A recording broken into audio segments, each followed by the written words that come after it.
تو انہوں نے کہا اتجعل فیہا من یفسد فیہا ویسفک الدماء، کہ اللہ کیا تو اسے زمین میں بھیجے گا جو خون بہائے، جو فتنہ فساد کرے؟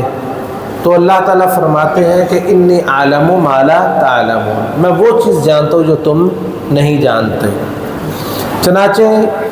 ایک چیز اللہ تعالیٰ نے انہیں دکھائی کہ آدم علیہ السلام کو کچھ چیزوں کا علم دیا ہے، کچھ چیزوں کے نام بتلائے، پھر فرشتوں سے پوچھا ان کا نام کیا ہے، کسی کو نہیں پتہ چلا۔ آپ نے پھر اللہ رب العزت نے آدم علیہ السلام کو کہا کہ تم بتاؤ۔ آدم علیہ السلام نے ایک ایک چیز کا نام بتا دیا۔ تو اللہ تعالیٰ فرماتے ہیں کہ میں نے تمہیں کہا تھا کہ مجھے وہ پتہ جو تمہیں پتہ نہیں ہے۔ یہ علم بہت بڑی فضیلت ہے جو اللہ رب العزت نے انسان کو عطا فرمائی ہے۔ علوم کئی طرح کے ہیں دنیا کے،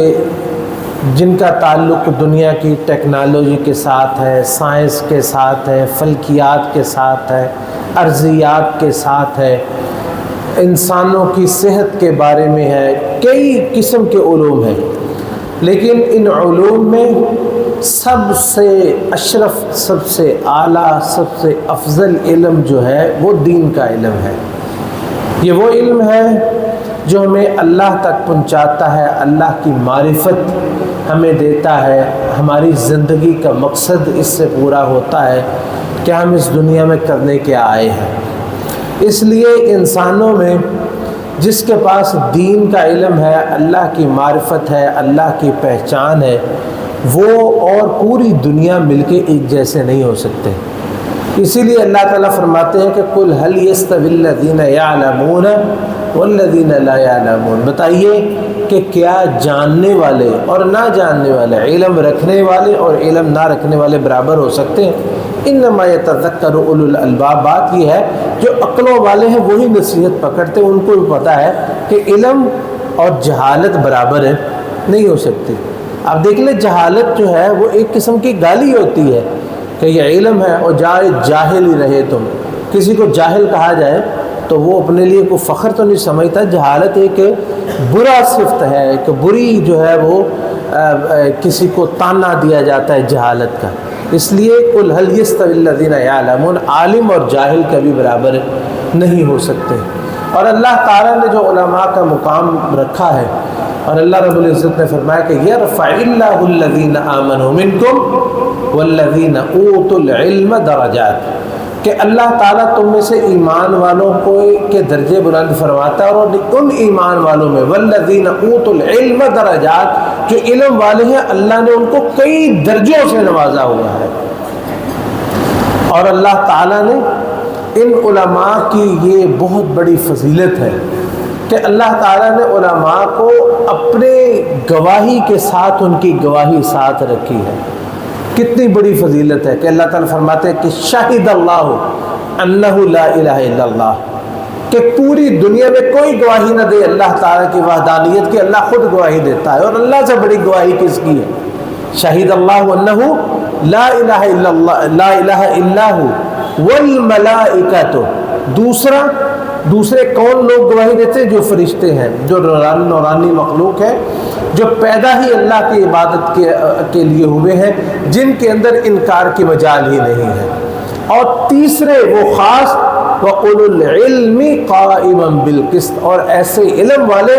جو انصاف اور عدل کے ساتھ کھڑے ہیں، وہ بھی اس بات کی گواہی دیتے ہیں کہ اللہ کے سوا کوئی بھی عبادت کے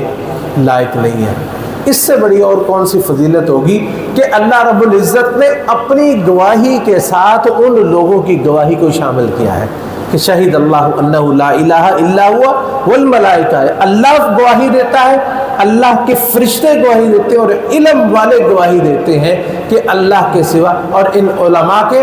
سردار کون ہے؟ وہ انبیاء کرام ہیں، جن پر اللہ وحی نازل کرتا ہے، علم ان کے پاس آتا ہے۔ اور پھر اس کے بعد کون؟ العلماء ورثۃ الانبیاء، نبی کریم صلی اللہ علیہ وسلم نے فرمایا کہ جو علماء ہیں وہ علم کے وارث ہیں۔ اور یہ جو علم جو ہے یہ ایسے نہیں ہے کہ جو بھی چاہے اسے مل جائے، جو چاہتا ہے جو مدرسے میں داخل ہو جائے گا یا جو چاہے گا علم حاصل کر لے گا۔ بڑے بڑے مستشرقین ان کے پاس مستشرقین سے کہتے ہیں جو علم حاصل کرتے ہیں صرف اس لیے تاکہ وہ ان علوم میں سے کہ علم ہے، ایمان نہیں لاتے، وہ ان کے پاس بڑے بڑے علم ہیں۔ آپ دیکھیں گے یہ جو یورپی ممالک ہیں اور یہ جو تو ان کے پاس بڑے بڑے علماء دین اسلام کے موجود ہیں، لیکن وہ یہودی اور عیسائی ہیں۔ تو یہ دین کا علم ہی نہیں بلکہ دین کی سمجھ بوجھ اللہ تعالیٰ جس کو عطا فرما دیتا ہے، یہ اسی کو عطا فرماتا ہے جس کے ساتھ اللہ خیر کا ارادہ فرماتے ہیں۔ جیسے کہ نبی علیہ الصلوۃ والسلام نے فرمایا من یرید اللہ بہ خیرا یفقہہ فی الدین، جس کے ساتھ اللہ خیر کا ارادہ کرتا ہے اللہ اس کو دین کی فکر اور دین کی سمجھ بوجھ عطا فرما دیتا ہے۔ یعنی فقط علم ہی نہیں کہ صرف رٹا رٹایا، بلکہ دین کی سمجھ جو ہے اور دین کی فکر جو ہے اور دین کی سوجھ بوجھ جو ہے اور اس کے دین کے جو بھی مسائل ہیں ان کی گہرائی، یہ اللہ صرف اسی کو عطا فرماتا ہے کہ جس کے ساتھ اللہ کا اللہ تعالیٰ خیر کا ارادہ فرماتے ہیں، اور جس کے ساتھ اللہ خیر کا ارادہ فرماتے ہیں اللہ اس کو یہ دل میں علم ہی نہیں ڈالتے، فکر بھی ڈالتے ہیں اور اپنی خشیت بھی ڈال دیتے ہیں اور اپنا خوف جو ہے وہ اس کے دل میں ڈال دیتے ہیں۔ اسی لیے قرآن کریم میں اللہ تعالیٰ نے گواہی دی کہ انما یخشی اللہ من عبادہ العلماء، کہ اللہ سے سب سے زیادہ ڈرنے والے کون ہیں؟ وہ علماء ہیں۔ نبی کریم صلی اللہ علیہ وسلم نے اس دین کی اور دین کے علم کی بڑے ہی فضیلت بیان فرمائی، بہت ساری احادیث ہیں، لیکن اختصار کے ساتھ آپ کو جو صرف 2 احادیث جو ہے وہ ہم بیان کریں گے اور اس کی جو ہے وہ تھوڑی سی وضاحت کریں گے۔ پہلی حدیث جو ہے وہ صحیح مسلم کی ہے، ابو ہریرہ رضی اللہ تعالیٰ عنہ، ذرا اس کے ایک ایک حدیث کے لفظ جو ہے وہ غور سے پڑھنے والے کہ علم کے اور علماء کا کیا مقام ہے۔ ابو ہریرہ رضی اللہ تعالیٰ عنہ بیان کرتے ہیں کہ رسول اللہ صلی اللہ علیہ وسلم نے ارشاد فرمایا کہ من سلک طریقا یلتمس فیہ علما سہل اللہ لہ بہ طریقا الی الجنہ۔ ابتدا علم کی ابتدا ہونے لگی ہے، کس طرح؟ طالب علم ہے، کسی مدرسے میں داخلہ لیتا ہے، کسی عالم کے پاس جاتا ہے، کوئی علم حاصل کرنے کی جو ہے وہ ابتدا کرتا ہے، تو جیسے ہی گھر سے وہ قدم نکالتا ہے تو وہ اس کا قدم اس مدرسے کی طرف نہیں، اس عالم کی طرف نہیں جاتا، حقیقت میں اس کا وہ قدم جنت کی طرف جاتا ہے۔ سہل اللہ لہ بہ طریقا الی الجنہ، اللہ جنت کی طرف اس کا راستہ آسان فرما دیتے ہیں۔ ومجتمع قوم، اور پھر جب وہ جا کے کسی مسجد میں، کسی مدرسے میں، کسی علم کی جگہ پر، کوئی بھی جگہ ہو، وہ کوئی بھی ادارہ ہو، کوئی بھی جگہ، جہاں بھی جا کے وہ علم حاصل کرتا ہے اور دین کی سمجھ بوجھ حاصل کرتا ہے، تو وہ مقام جو اللہ کے ہاں، وہ لوگ اور مقام کیا حیثیت رکھتے ہیں۔ نبی کریم صلی اللہ علیہ وسلم نے فرمایا وَمَجْتَمَعَ قَوْمٌ فِي بَيْتٍ مِّن بُيُوتِ اللَّهِ يَتْلُونَ كِتَابَ اللَّهِ وَيَتَدَارَسُونَهُ بَيْنَهُمْ إِلَّا حَفَّتْهُمُ الْمَلَائِكَةُ، کہ کوئی بھی اللہ کے گھروں میں سے کوئی بھی گھر ہے اور اس میں کچھ لوگ دین کا علم سیکھنے کے لیے اور ایک دوسرے کو سکھانے کے لیے اور ایک دوسرے سے پڑھنے پڑھانے کے لیے وہاں پہ اکٹھے ہوتے ہیں، الا حفتہم الملائکہ، ایسا ہوتا ہے کہ فرشتے جو ہیں وہ ان کو اب گیر لیتے ہیں، فرشتے ان کو ایسا پروٹوکول دیتے ہیں کہ پورا دائرہ ان کے ارد گرد بنا لیتے ہیں، اوپر سے بھی گیر لیتے ہیں اور سائڈوں سے۔ وَنَزَّلَتْ عَلَيْهِمُ السَّكِينَةُ، اللہ کی طرف سے ان پر سکینت نازل ہونا شروع ہو جاتی ہے۔ وغشیتہم الرحمہ،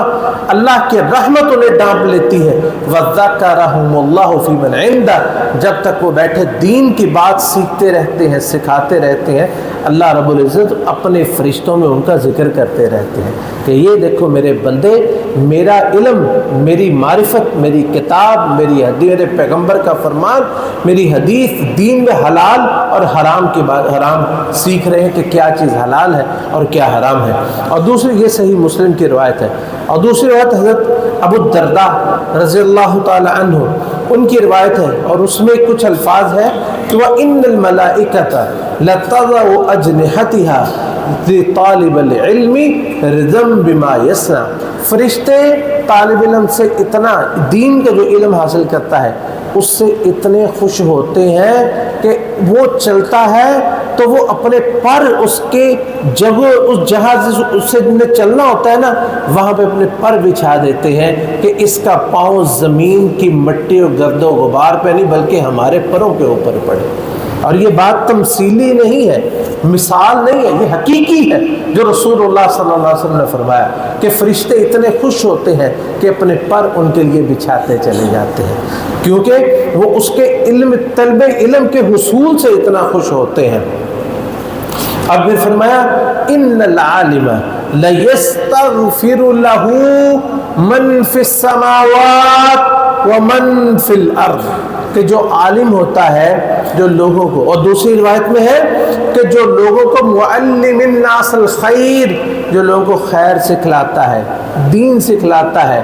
اس کے لیے آسمانوں والے کون ہیں؟ آسمانوں والے اللہ کے فرشتے, اس کے لیے آسمانوں والے اور زمین والے کون؟ جو اہل علم ہے, جو مومن ہے وہ, اور پھر اس کے بعد حتیٰ کہ زمین کے اندر بسنے والی مخلوق وہ کون سی ہے؟ جو زمین کے اندر بلیں بنا کے رہتی ہیں, چیونٹیاں, اور آسمانوں میں اڑنے والے پرندے, وحتی الحیتان فی جوف الماء, یہاں تک کہ پانی کے گہرائیوں میں رہنے والی مچھلیاں, چھوٹے بڑے جانور جتنے جاندار ہوتے ہیں وہ سارے کے سارے استغفار کر رہے ہوتے ہیں کہ یا اللہ فلاں شخص جو ہے وہ تجھے تیرے دین کا علم لوگوں کو سکھلاتا ہے, وہ حلال اور حرام بتلاتا ہے, وہ قرآن سکھاتا ہے, وہ حدیث سکھلاتا ہے, اللہ اس کو معاف کرتے ہیں. یہ کس کے حکم سے دعائیں کرتے ہیں؟ فرشتے بھی اور مخلوقات جتنی ہیں, حتیٰ کہ آپ نے جو فرمایا نا حتی الحیتان,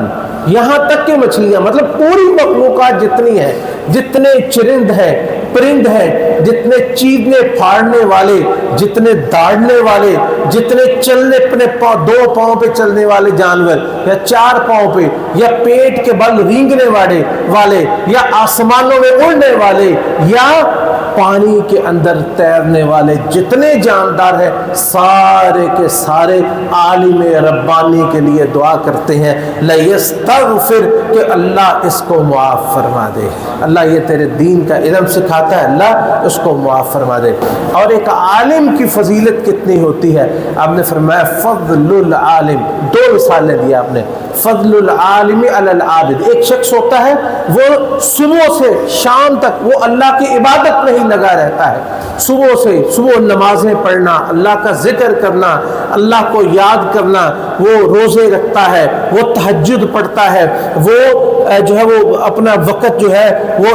نوافل میں فرائض میں گزارتا ہے, سارا دن عبادت میں رہتا ہے. اور دوسری طرف وہ شخص ہے جو لوگوں کو علم سکھلاتا ہے, دین سکھلاتا ہے. ان میں کیا فرق ہے, کون افضل ہے؟ آپ نے فرمایا فضل العالم علی العابد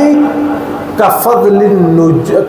القمر علی سائر النجوم, دو مثالیں دی. اب نے فرمایا یہ جو عالم دین سکھلانے والا, اس کی فضیلت اس عبادت کرنے والے پر اتنی ہے جس طرح چاند کی فضیلت تمام ستاروں پر ہے. چاند, 14ویں کا چاند اور اس کے سامنے چاند ستاروں کی کیا حیثیت ہوتی ہے, اس طرح جو ہے. اور دوسری مثال اس سے بھی گہری, اس سے بڑی مثال ممکن ہی نہیں ہے, اس سے اچھی اور اس سے اعلیٰ مثال ممکن ہی نہیں ہے. آپ نے فرمایا فضل العالم علی العابد کفضلی علی ادناکم, کہ عالم کی فضیلت ایک عابد پر اتنی ہے, عالم کی فضیلت ایک عبادت کرنے والے پر اتنی ہے جس طرح میں محمد کریم صلی اللہ علیہ وسلم کی اپنے کسی ادنا ترین امتی پر میری فضیلت ہے, جس طرح اللہ کے رسول علیہ السلام کی کسی ادنا ترین امتی پر فضیلت ہے. تو یہ ہے چند جو ہے وہ فضائل جو ہم نے ذکر کیے علماء کے, اس لیے کہ علماء اس دنیا کے جو دنیا کے اندر خیر ہے, اس سب یہ ساری خیر ان اللہ کے فضل سے, ان علماء کی وجہ سے ہے. یہ لوگوں کو دین سکھلاتے ہیں، اور ان علماء میں سے جب کوئی اس دنیا سے جاتا ہے تو وہ ایسا شغاف پیدا ہو جاتا ہے کہ جس شغاف کو پورا کرنا ممکن نہیں ہوتا،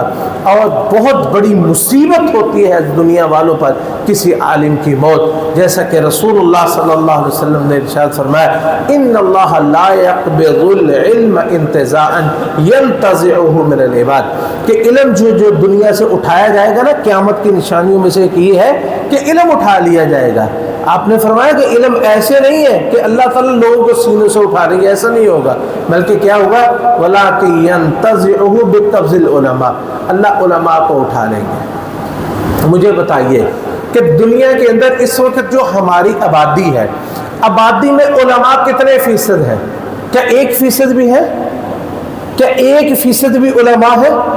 اور ایک عالم ربانی کو اللہ اٹھا لے، دوسرے کو اٹھا لے، باقی کیا رہ جاتا ہے؟ ایک عالم بننے میں یہ اللہ کا کتنا فضل و کرم شامل ہوتا ہے کہ پوری زندگیاں ان کی اس بات پہ لگ جاتی ہیں علم کی حاصل کرنے میں، لیکن جب وہ اٹھا لیے جاتے ہیں ان کے پیچھے آنے والا کوئی نہیں ہوتا۔ وَلَٰكِن يَنْتَزِعُهُ بِقَبْضِ الْعُلَمَاء، اللہ تعالیٰ علماء کو اٹھا لیتا ہے، حتیٰ کہ یہ جو ہے وہ ایک وقت ایسا آئے گا، ابھی وہ وقت نہیں آیا، وہ وقت آئے گا ایک، حتیٰ کہ ایسا وقت آئے گا کہ لوگوں کو مسئلہ پوچھنے کے لیے کوئی عالم نہیں ملے گا، مسئلہ پوچھنے کے لیے کوئی عالم نہیں ملے گا، تو پھر کیا ہوگا؟ حتیٰ اذا لم يبق عالما اتخذ الناس رؤوسا جہالا، تو لوگ جاہلوں سے مسئلے پوچھتے پھریں گے، فافتوا بغیر علم، بغیر علم کے وہ فتوے دیں گے، فضلوا واضلوا، خود بھی گمراہ ہوں گے اور لوگوں کو بھی گمراہ کریں گے۔ دیکھیں اس وقت لوگوں کی کیا کیفیت ہے، لوگوں کی کیا کیفیت ہے، یہی کیفیت ہے علماء کے موجود ہونے کے باوجود لوگ جاہلوں کے پاس جاتے ہیں، جاہلوں کو بلاتے ہیں، بانڈوں اور مراسیوں کو اپنی مسجدوں میں بلاتے ہیں اور ان کو لا کے ممبر پہ بٹھا دیتے ہیں۔ کبھی یہ ننا منا سا کو قاری ڈھونڈ لیتے ہیں، یہ جی فلاں اس کی عمر صرف 10 سال ہے، یہ جمعہ پڑھاتا ہے، سبحان اللہ، اور 10 سال میں اس میں کیا علم حاصل کیا؟ علماء کون تھے؟ علماء کون ہیں؟ علماء کو جاننا ہے تو فضیلت الاستاذ عبدالسلام بن محمد بٹوی رحمت اللہ علیہ، جن کی 2 دن پہلے وفات ہوئی ہے، یہ علماء تھے۔ اللہ کی قسم، امت مسلمہ کا اتنا بڑا نقصان ہوا ہے کہ یہ نقصان قیامت تک پورا نہیں ہو سکتا۔ وہ کتنے بڑے عالم تھے، اور علم کا کتنا بڑا پہاڑ تھا، اور علم کا کتنا بڑا سمندر تھا جس کو ہم نے دفن کر دیا۔ حضرت زید ابن ثابت رضی اللہ تعالی عنہ فوت ہوئے، تو آپ جانتے ہیں زید بن ثابت قرآن کے بڑے عالم تھے، قرآن کے بڑے علماء میں سے تھے، وہ صحابی نبی علیہ الصلوۃ والسلام کے تھے، اور قرآن کا خاص علم اللہ تعالیٰ نے انہیں عطا فرمایا تھا زید بن ثابت کو رضی اللہ عنہ۔ اور جب وہ فوت ہوئے ان کو دفن کرنے لگے، عبداللہ ابن عباس رضی اللہ تعالیٰ عنہ ان کے جو ہے وہ قبر پہ کھڑے ہیں، پوچھتے ہیں لوگوں تم سوچتے ہوگے کہ اللہ علم کیسے اٹھائے گا، کیسے امت سے علم اٹھ جائے گا؟ لوگوں یہ اس طرح علم اس دنیا سے اٹھ جائے گا۔ آج کتنا بڑا علم کا ذخیرہ ہے جس کو تم نے مٹی کے نیچے دفن کر دیا ہے۔ آج کے بعد کوئی ان کا درس نہیں ہوگا، آج کے بعد ان سے کوئی مسئلہ نہیں پوچھ سکے گا، آج کے بعد وہ کسی کو کچھ پڑھا نہیں سکیں گے، آج کے بعد ان سے کوئی علم حاصل نہیں کر سکے گا۔ اتنے بڑے عالم، میں نے اپنی زندگی میں بہت کچھ ان سے سیکھا ہے۔ حافظ عبدالسلام رحمۃ اللہ علیہ، اور جب وہ زندہ تھے ہم تب بھی ان کا اکثر و بیشتر ذکر کرتے رہتے تھے۔ ان کو اللہ تعالیٰ نے جتنا دین کا کام کرنے کی توفیق نصیب فرمائی،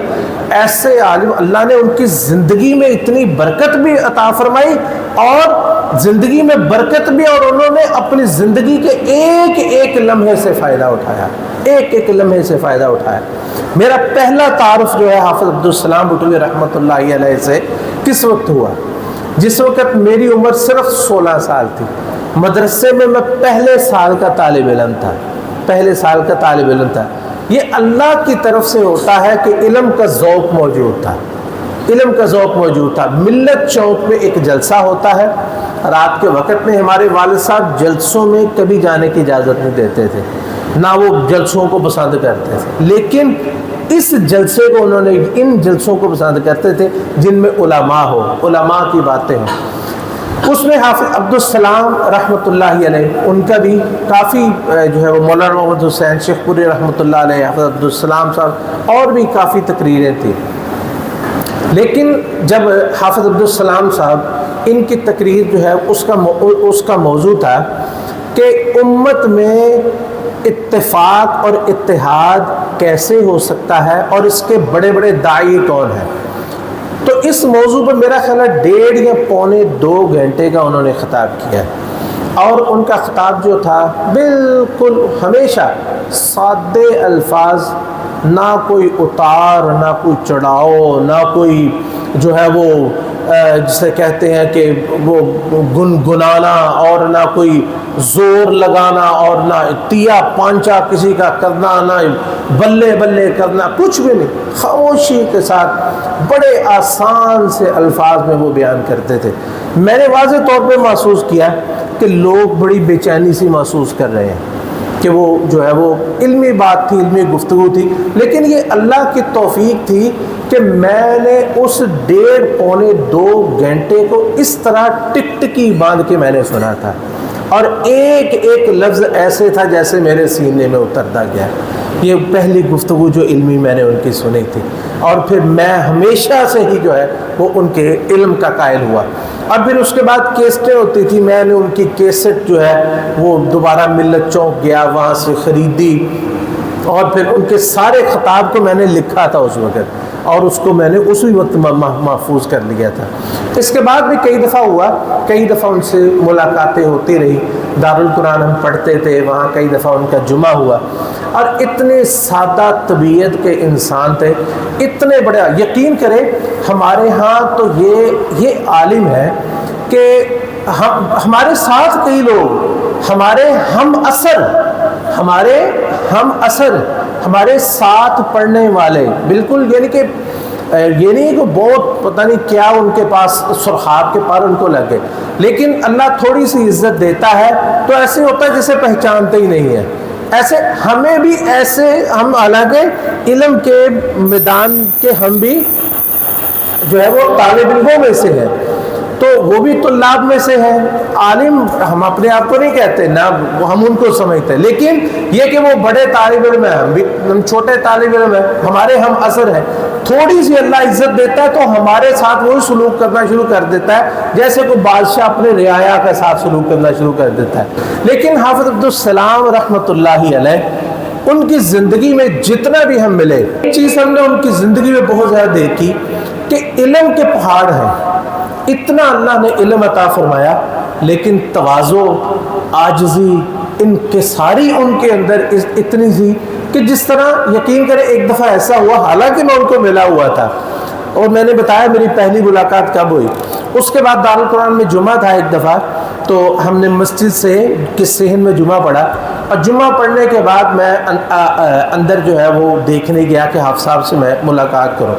کبھی مجھے ان دنیا داروں سے ملاقات کی تمنا نہیں ہوئی، جو بڑے بڑے خطیب ہوتے ہیں کہ ہم جا کے ان کو ملے، لوگ ان کے ہاتھ پاؤں چومتے، کبھی تمنا نہیں ہوئی، لیکن اہل علم سے اللہ نے محبت ہمیشہ دل میں رکھی۔ میں ان کو ملنے گیا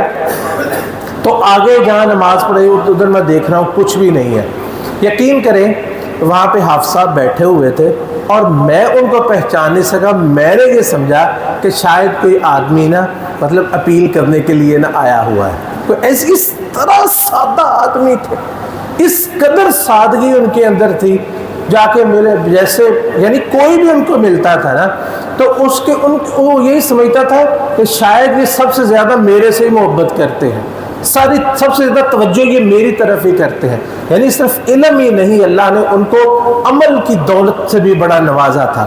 اور ان کے علم کی کیا بات کریں، ایک ایسا قرض انہوں نے امت کا اتارا ہے، اور خاص طور پر یہ جو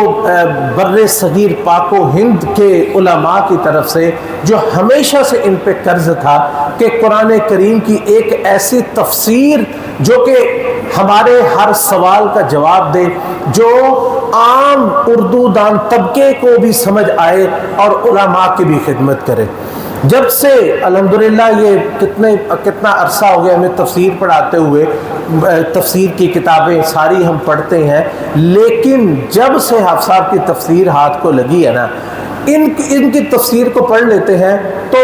شاذ و نادر یہ ضرورت پڑی ہے کہ ہم کسی اور تفسیر کو دیکھ سکیں، کیونکہ حافظ صاحب نے تمام تفاسیر کا ایک خلاصہ اور اس آسان طریقے سے اور سہل طریقے سے، سب سے پہلے تو ان کا جو ترجمۃ القرآن ہے وہ ایک ایسی اللہ تعالیٰ کی نشانیوں میں سے ایک ایسی نشانی ہے کہ عربی کسی بھی زبان کا دوسری زبان میں ترجمہ کرنا جو ہے یہ بہت مشکل کام ہوتا ہے، کیونکہ جو اس زبان کے اندر جن الفاظ کے ساتھ کسی بھی کوئی بھی جذبات یا کسی چیز کا اظہار کیا ہوتا ہے، جب وہ ترجمہ کرتے ہیں نا پھر وہ اس کے اندر وہ جان نہیں رہ جاتی۔ لیکن حافظ صاحب نے بہت ساری چیزوں کی نشاندہی فرمائی، اور ان کا جو تفسیر ہے اور ترجمہ ہے اس کے مقدمہ جو ہے وہ علیحدہ سے پڑھنے والا ہے کہ انہوں نے کیوں یہ ترجمہ لکھا، کیوں یہ تفسیر لکھی۔ اس میں انہوں نے ذکر کیا تھا کہ بہت سارے جو پہلے تراجم ہیں ان میں یہ کمی کوتاہی جو ہے وہ موجود تھی، لیکن کسی کا بھی یہ نہیں کہ انہوں نے اس کی عظمت کا اعتراف نہیں کیا یا اس کی ضرورت کا اعتراف نہیں کیا۔ وہ سارا کرنے کے بعد انہوں نے بتایا کہ اس میں فلاں فلاں کمی تھی، اس لیے میں نے۔ اور دیکھیں قرآن کریم کے اندر الفاظ جو تاکید کے آتے ہیں، یعنی بہت ساری خوبیاں ہیں کہ یہ جو ہے وہ مقام نہیں ہے کہ ہم اس کو بیان کر سکیں، کہ یہ جو لوگ جو پڑھانے والے ہیں خاص طور پر تفسیر، وہ اس بات کو سمجھتے ہیں کہ اس کے اندر کتنی خوبیاں تھیں۔ تو یہ بہت بڑا صدقہ ان کا صدقہ جاریہ ہے جو قیامت تک کے لیے چھوڑ گیا۔ یہ ہم نے جب میں نے اس تفسیر کو دیکھا اور پڑھا تو میں حیران ہوا کہ لوگ جو ہے اس تفسیر سے متعارف کیوں نہیں ہیں، لوگ اتنا جو ہے وہ اس تفسیر کی طرف توجہ کیوں نہیں دیتے۔ یہ صرف پچھلے 4-5 سال کی بات ہے کہ میں نے یہ دیکھا کہ جہاں جہاں تفسیر کی کلاس ہوتی ہے وہاں حافظ عبدالسلام بن محمد رحمۃ اللہ علیہ ان کی تفسیر القرآن الکریم وہاں پہ موجود ہے۔ یعنی ایک دم تیزی سے اللہ تعالیٰ نے اس کو ایسی قبولیت عطا فرمائی کہ کوئی بھی، وہ طالب علم ہے، وہ عالم ہے، وہ عام شخص ہے، یعنی وہ سب کے لیے برابر فائدے کے لیے۔ یہ نہیں ہے کہ بعض تفسیریں ہوتی ہیں وہ عام لوگوں کے لیے ہوتی ہیں، وہ علماء جو ہے وہ اس سے بڑا فائدہ نہیں حاصل کر سکتے کیونکہ ان کو علمی باتوں کی ضرورت ہوتی ہے، لیکن اس میں انہوں نے سب کے لیے کچھ نہ کچھ رکھا ہے۔ عام شخص جو ہے وہ پڑھے، اس کو اس انداز سے، ان الفاظ میں سہل طریقے سے، آسان طریقے سے یوں بات کو سمجھا دیتے ہیں، اور بہت ساری الجھنیں ہوتی ہیں۔ تفسیر القرآن الکریم سمجھنا کوئی آسان کام نہیں ہے۔ یہ ہم سمجھتے ہیں کہ شاید اتنے ترجمے لکھے گئے، تفسیریں لکھی گئی، آسان ہے۔ یہ اتنا مشکل کام ہے قرآن کریم کی تفسیر کو سمجھنا، اور آج بھی بہت سارے ایسی ابھی بھی ضرورت ہے کہ اور بھی تفسیریں لکھی جائیں۔ شیخ الاسلام ابن تیمیہ رحمۃ اللہ علیہ، ان کے بارے میں آتا ہے کہ بعض دفعہ وہ قرآن کریم کی کسی ایک مقام اور ایک تفسیر کو سمجھنے کے لیے اس کے لیے انہوں نے 20 تفاسیر پڑھی، لیکن اس کے باوجود ان کی تسلی نہ ہوئی، تو وہ کسی دور ایک ایسی مسجد میں چلے گئے جو شہر سے دور تھی۔ اس مسجد میں جا کے انہوں نے سر اپنا سجدے میں رکھا اور اللہ سے دعا کرنے لگے کہ یا معلم آدم و یا معلم ابراہیم علمنی، اے آدم کو سکھلانے والے، وہ اس آیت کی طرف اشارہ تھا وَعَلَّمَ آدَمَ الْأَسْمَاءَ كُلَّهَا، اے آدم کو سکھلانے والے، ابراہیم کو سکھلانے والے، مجھے بھی سکھلا دے، مجھے اس آیت کی تفسیر کے بارے میں سینہ کھول دے۔ وَيَا مُفَهِّمَ سُلَيْمَانَ، کہ جو اس آیت کی طرف اشارہ ہے کہ فَفَهَّمْنَاهَا سُلَيْمَانَ، کہ وہ اس بات کی سمجھ ہم نے سلیمان کو دے دی تھی، باپ داؤد کو بھی سمجھ نہیں آئی تھی۔ وَيَا مُفَهِّمَ سُلَيْمَانَ فَهِّمْنِي، اے سلیمان کو سمجھانے والے مجھے بھی سمجھا دے۔ تو اس طرح وہ تڑپتے ہوتے تھے، مچلتے ہوتے تھے کہ اس آیت کی تفسیر مجھے سمجھ کیوں نہیں آ رہی۔ آج بھی بہت سارے مقام ایسے ہیں کہ وہ لوگ جو ہے عجیب و غریب تفسیر کرنا شروع کر دیتے ہیں۔ ہم نے کئی دفعہ ذکر کیا، اللہ تعالیٰ نے مثال کے طور پر دیکھیں، بس وہ کیا مثالیں دیں، ایک چھوٹی سی مثال کہ اللہ تعالیٰ نے قرآن کریم میں ذکر کیا وَإِذْ قَالَ إِبْرَاهِيمُ لِأَبِيهِ آزَرَ أَتَتَّخِذُ أَصْنَامًا آلِهَةً، ابراہیم علیہ السلام نے اپنے باپ آزر کو کہا کہ کیا آپ بتوں کو اپنے معبود بناتے؟ اور کتنے لوگ اس بات میں آگے کہنے لگے جی وہ آپ کا باپ نہیں چچا تھا، باپ نہیں چچا تھا، چچا کو بھی باپ کہہ لیتے ہیں۔ تو حفص صاحب بڑی، اور پہلے علماء بھی یہی کہتے ہیں، اور حفص صاحب نے بڑی تفصیل کے ساتھ اس پہ لکھا کہ جب اللہ نے باپ کہا ہے تو اس کو باپ کہنے میں کسی کو کیا تکلیف ہے؟ جب اللہ نے لکھا ہے لِأَبِيهِ آزر کہ اس کا باپ تھا آزر، تو یہ تفاسیر میں بہت ساری چیزیں ایسی ہیں جو لوگوں میں غلط جو ہے وہ مشہور ہو چکی ہیں، اور کمزور تفسیریں جو ہیں وہ لوگ ان کو لے کے، کیونکہ ایک تفسیر میں بعض دفعہ کئی اقوال آ جاتے ہیں، تو ان کو راجع قرار دینا اور آسان طریقے سے تطبیق کر کے سمجھا دینا، یہ بڑا ہی ملکہ تھا جو اللہ تعالیٰ نے حفص صاحب کو عطا فرمایا۔ بڑی خوبیوں کے مالک تھے، بڑی لمبی زندگی اللہ نے انہیں دین کی خدمت کے لیے عطا فرمائی۔ اللہ تعالیٰ ان سے راضی ہو جائے، اور یہ صدقہ جاریہ جو ہے وہ اللہ تعالیٰ اس کو قبول و منظور فرمائے، اور ان کے درجات کو بلند فرمائے، ان کی جتنی بشری خطائیں ہیں، کوتاہیاں، اللہ تعالیٰ انہیں معاف فرما دے، اور ان کے اس صدقہ جاریہ سے ہم سب کو فائدہ حاصل کرنے کی توفیق نصیب فرمائے۔ امام حسن بصری رحمۃ اللہ علیہ فرماتے ہیں کہ موت العالم ظلمۃ فی الاسلام لا يصدها شیء ما طارد اللیل والنہار، کہ کسی عالم کی موت اسلام کے اندر ایک ایسا جو ہے سوراخ ہے، یا اسلام کے اندر ایک ایسا شگاف ہے کہ جو کبھی بھی پر نہیں ہوتا۔ ہم دیکھتے ہیں کہ ایک عالم اس دنیا سے جاتا ہے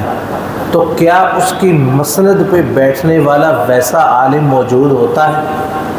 یہ ہماری بہت بڑی کمی ہے، بہت بڑی کوتاہی ہے